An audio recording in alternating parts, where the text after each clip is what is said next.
ang bait, pagkat may kakamting langit.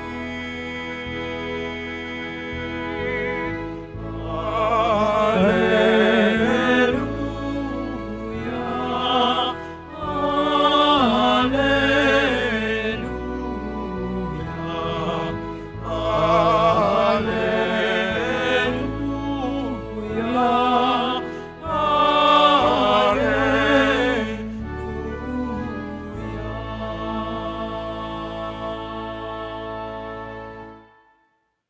Sumainyo ang Panginoon. At sumaiyo rin. Ang mabuting balita ng Panginoon ayon kay San Mateo. Papuri sa iyo, Panginoon. Noong panahon yun, sinabi ni Jesus sa kanyang mga alagad, kung ibig ni numang sumunod sa akin, limutin niya ang ukol sa kanyang sarili. Pasanin ang kanyang cross at sumunod sa akin. Ang naghangad na magligtas ng kanyang buhay ay siyang mawalan nito. Ngunit ang mag-aalay ng kanyang buhay alang-alang sa akin ay siyang magkakamit noon. Ano nga ang papala ng isang tao? Makamtan man niya ang buong daigdig kung akatumbas naman ito ay ang kanyang buhay. Ano ang may bayad ng tao para maibalik sa kanya ang kanyang buhay?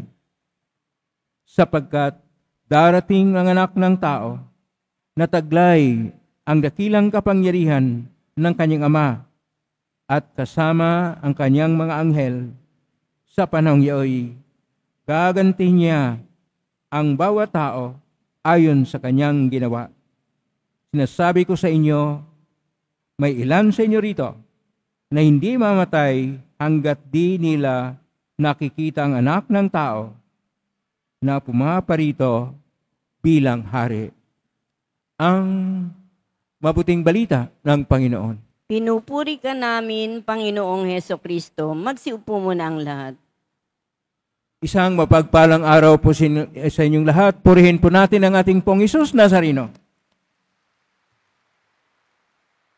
Nasa Biyernes na tayo ng buwan ng Agosto.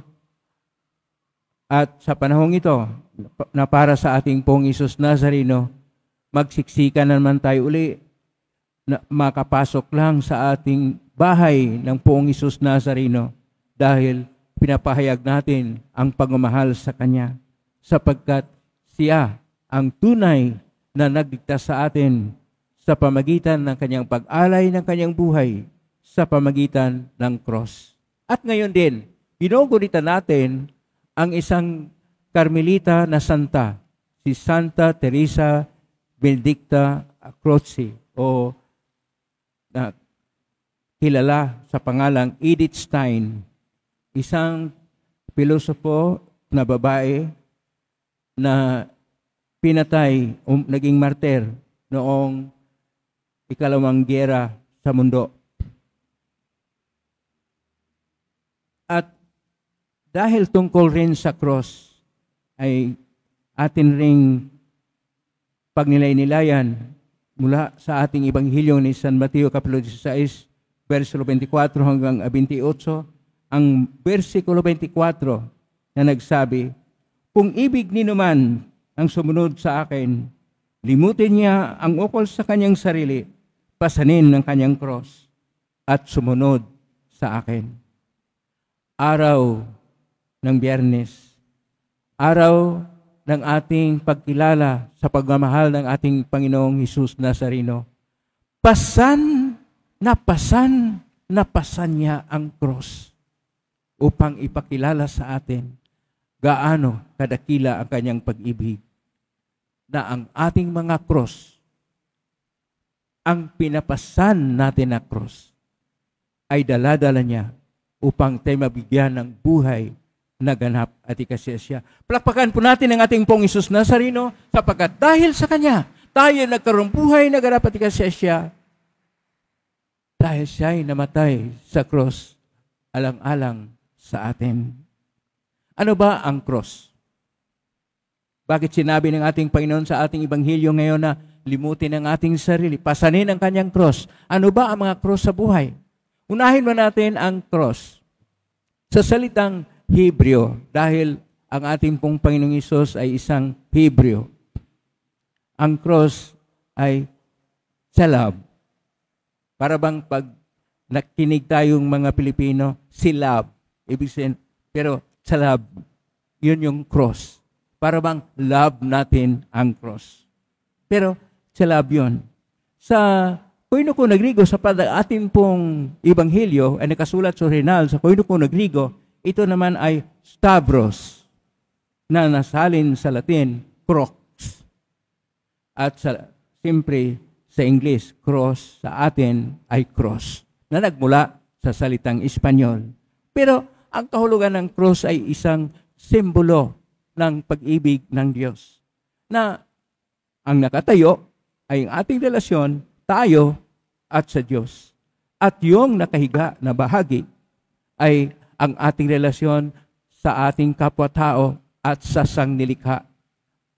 At dahil dito, nagiging positive sign, hindi po negative sign ang cross. Positibo siya sapagkat naugnay tayo sa Diyos at ang ating ugnayan sa Kanya ay pagkaroon ng saysay ng buhay dahil sa Kanyang pagpakasakit. At dahil dito, sinasabi ng ating Panginoon, ano bang mapapala ng isang tao? Maging mayaman man siya, makamtan niyang kaligayahan at kayamanan sa buong mundo, ngunit mawala naman ang kanyang buhay dahil tinitingnan lang ang kanyang sarili. Pero sabi ng ating Panginoon sa ating Ebanghelyo, ang tao na handang mag-alay ng kanyang buhay para sa akin, ibig sabihin, para sa ating pong Isus na sa ino, ay siyang magkamit nito. Ang pag-alay ng buhay para sa Panginoon, ito yung ating napakinggan sa ating unang pagbasa sa aklat ni Propeta Nahum na Kabanata 2, na kung saan ang mga tao kailangang babalik sa Diyos.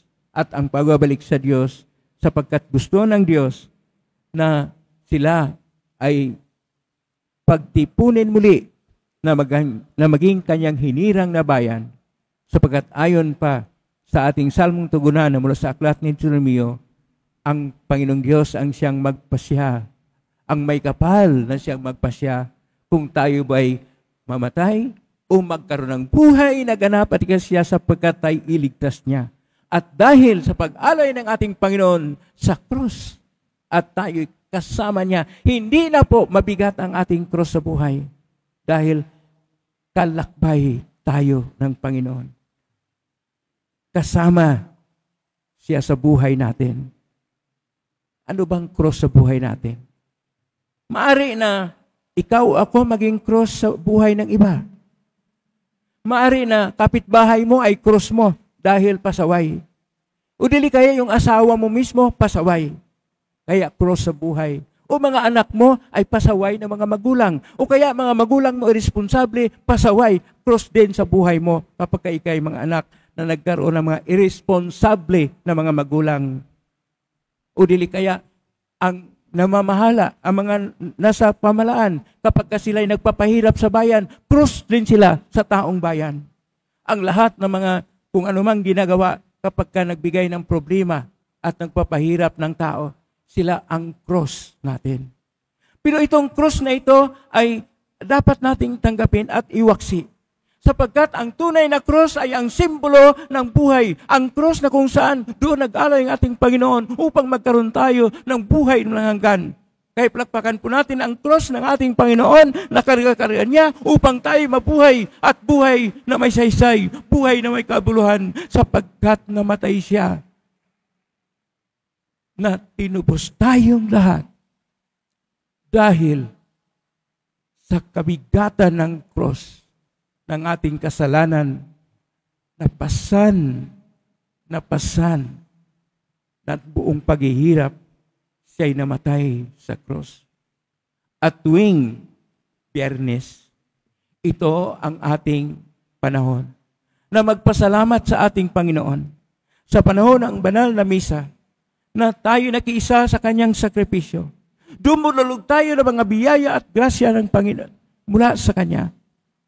sapagkat ang kanyang pag-ibig hindi lang napahayag sa kanyang kamatayan, nagpapatuloy magpahanggang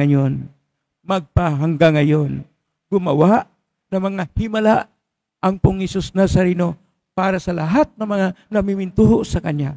Yung pong gustong makatanggap ng mga biyaya mula sa pong Hesus Nazareno, malakpak ng mas malakas pa upang tanggapin ang iyong mga panalangin na dinudulog sa Kanya. Ang Panginoong Hesus Nazareno, hindi po kayo pababayaan dahil mahal kayo ng poong Hesus Nazareno. Amen? Purihin natin ang Diyos.